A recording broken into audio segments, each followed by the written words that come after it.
जी नमस्कार, मैं हूँ प्रज्ञा रश्मि और स्वागत है आप सभी का हमारे YouTube चैनल हिंदी ज्ञान वाहिनी पर। आज हम एक नई कहानी लेकर के आए हैं जैनेंद्र कुमार की। इस कहानी का नाम है अपना अपना भाग्य। यह कहानी 1931 ईस्वी में लिखी गई थी, जो जैनेंद्र कुमार के वातायन कहानी संग्रह में संकलित है।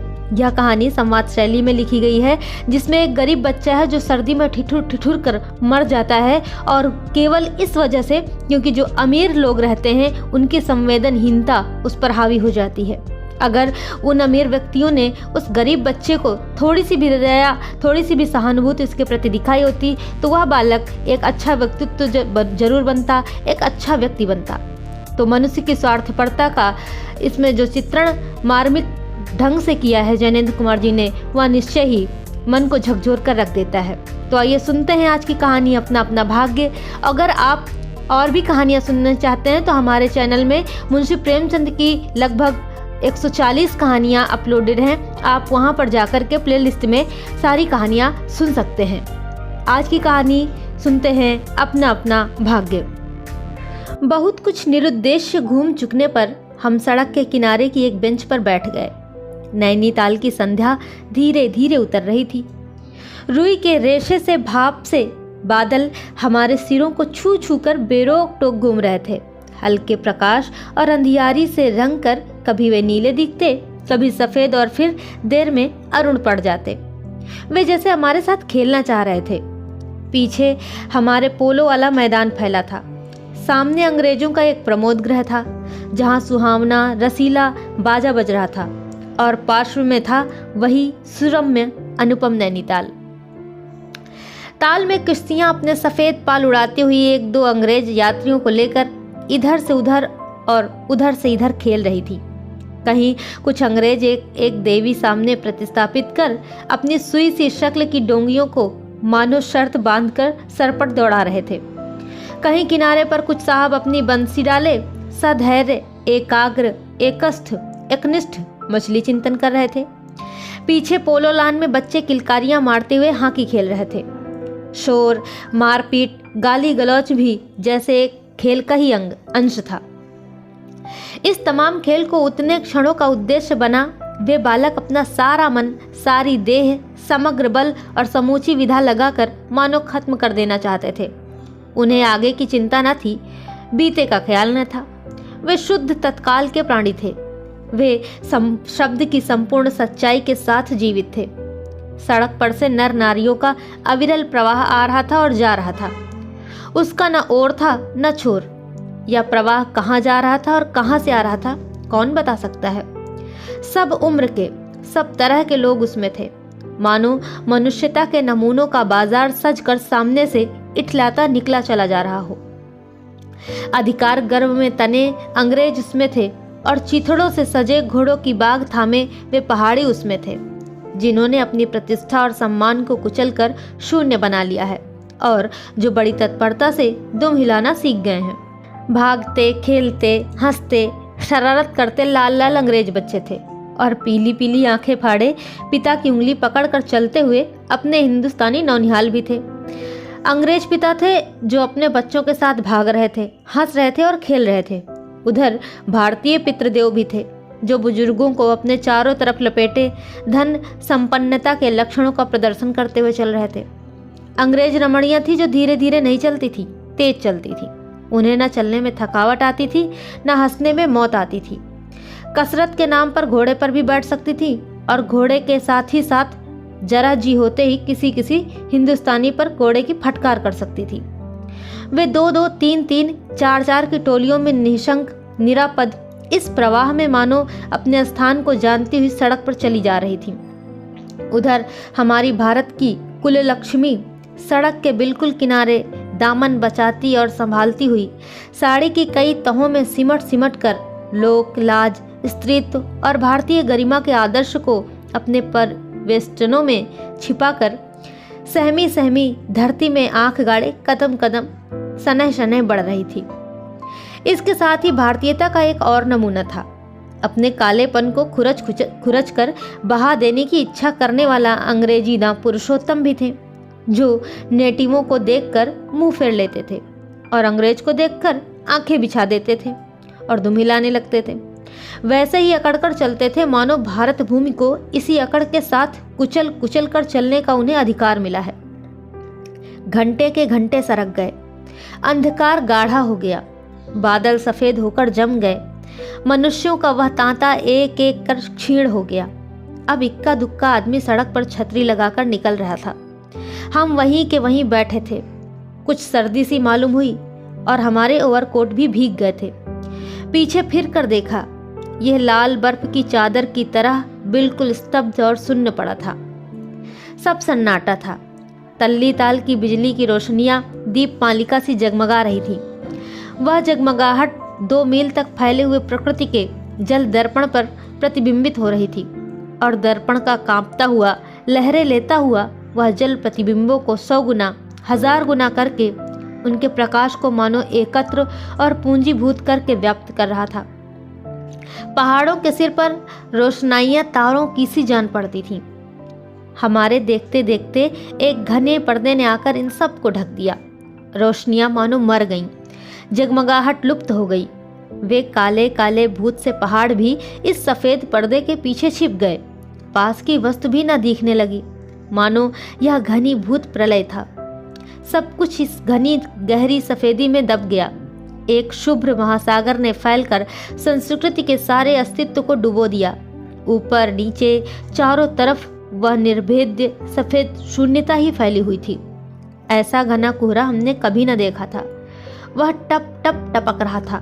मार्ग अब बिल्कुल निर्जन चुप था। वह प्रवाह न जाने किन घोंसलों में जा छिपा था। उस वृहदाकार शुभ्र शून्य में कहीं से 11 बार टन टन हो उठा, जैसे कहीं दूर कब्र में से आवाज आ रही हो। हम अपने अपने होटलों के लिए चल दिए। रास्ते में 2 मित्रों का होटल मिला। दोनों वकील मित्र छुट्टी लेकर चले गए। हम दोनों आगे बढ़े। हमारा होटल आगे था। ताल के किनारे किनारे हम चले जा रहे थे। हमारे ओवरकोट तर हो गए थे। बारिश नहीं मालूम होती थी, पर वहां तो ऊपर नीचे हवा से कड़ कड़ में बारिश थी। सर्दी इतनी थी कि सोचा कोट पर एक कंबल और होता तो अच्छा होता। रास्ते में ताल के बिल्कुल किनारे पर बेंच पड़ी थी। मैं जी में बेचैन हो रहा था। झटपट होटल पहुंचकर इन भीगे कपड़ों से छुट्टी पाकर गर्म बिस्तर में सिर छिपाकर सोना चाहता था, पर साथ के मित्रों की सनक कब उठेगी, कब थमेगी, इसका पता न था, और वह कैसी क्या होगी इसका भी कुछ अंदाज न था। उन्होंने कहा, अरे आओ जरा यहाँ तो बैठे। हम उस चूते कोहरे में रात के ठीक 1 बजे तालाब के किनारे उस भीगी बर्फ सी ठंडी हो रही लोहे की बेंच पर बैठ गए। 5, 10, 15 मिनट हो गए, लेकिन मित्र के उठने का इरादा ना मालूम हुआ। मैंने खिसिया कर कहा, अरे अब चलिए भी। मित्र ने कहा, अरे जरा बैठो भी। हाथ पकड़कर जरा बैठने के लिए जब इस जोर से बैठा लिया गया तो और चारा न रहा। लाचार होकर बैठे रहना पड़ा। सनक से छुटकारा आसान न था, और यह जरा बैठना जरा न था, बहुत था। चुपचाप बैठे तंग हो रहा था। मैं कुढ़ रहा था कि मित्र अचानक बोले, देखो वह क्या है। मैंने देखा कोहरे की सफेदी में कुछ ही हाथ दूर से काली सी सूरत हमारी तरफ बढ़ी आ रही थी। मैंने कहा, होगा कोई। 3 गज की दूरी से दिख पड़ा। एक लड़का सिर के बड़े बड़े बालों को खुजलाता चला आ रहा है। नंगे पैर हैं, नंगा सिर, एक मैली सी कमीज लटकाए है। पैर उसके ना जाने कहाँ पड़ रहे हैं, और वह ना जाने कहाँ जा रहा है या कहाँ जाना चाहता है। उसके कदमों में जैसे कोई ना अगला है ना पिछला है, न दायां है न बायां है। पास ही छुंगी की लालटेन के छोटे से प्रकाश वृत्त में देखा, कोई 10 बरस का होगा।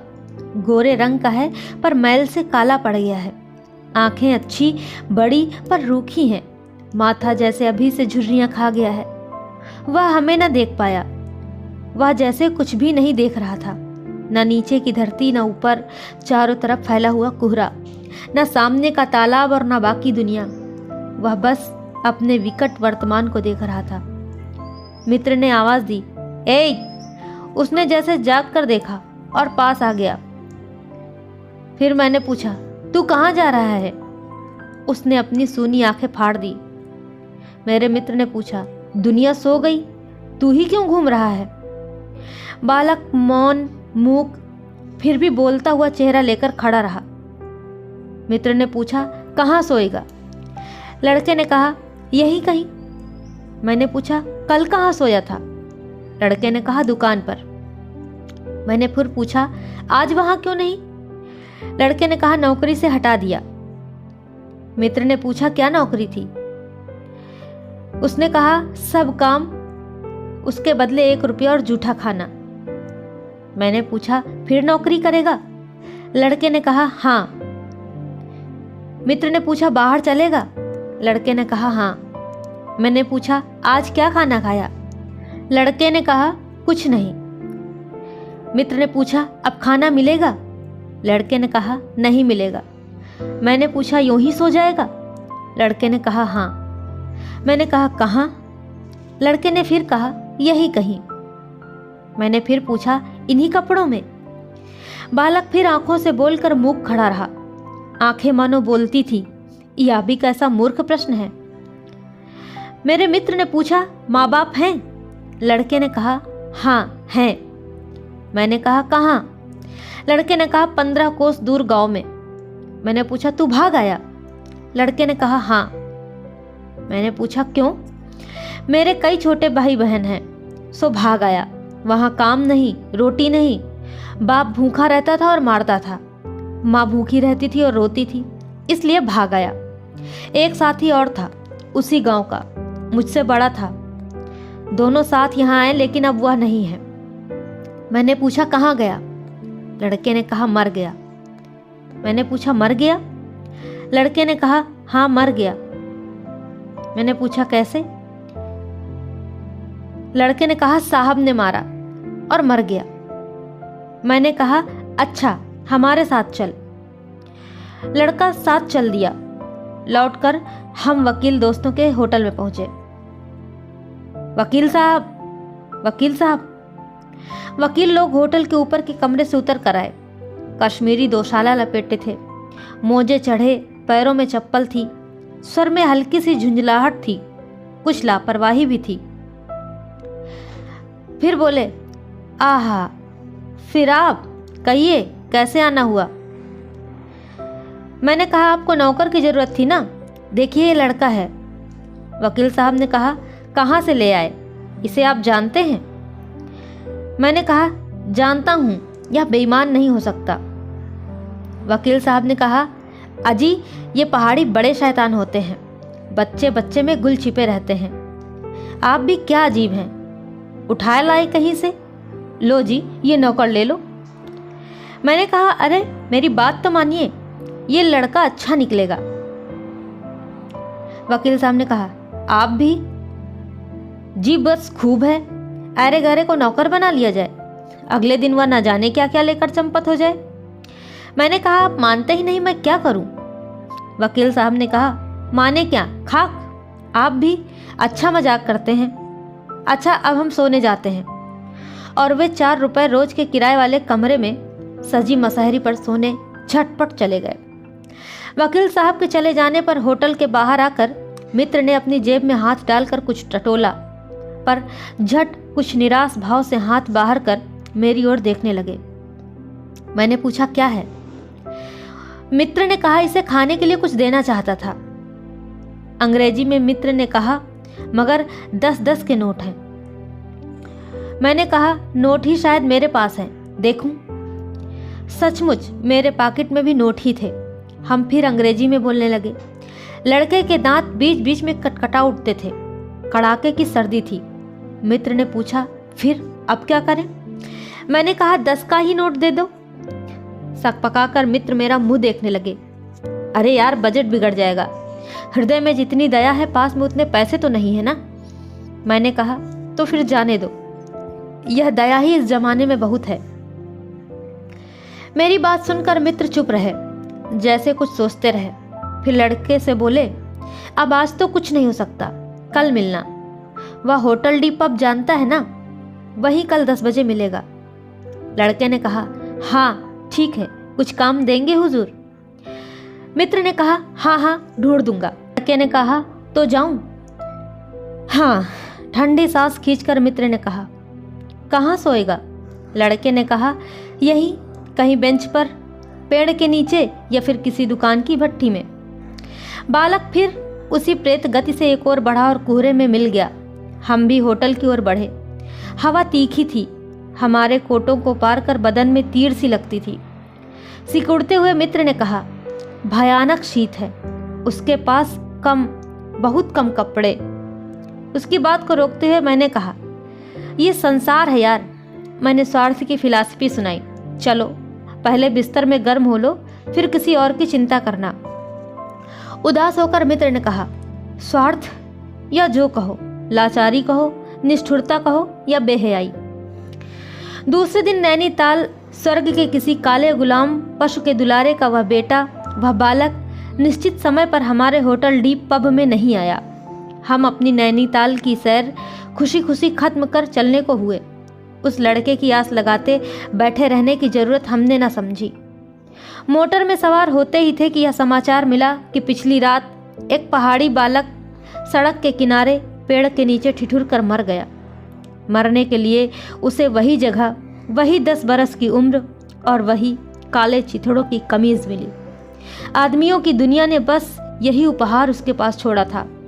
पर बताने वालों ने बताया कि गरीब के मुंह पर, छाती, मुट्ठी और पैरों पर बर्फ की हल्की सी चादर चिपक गई थी।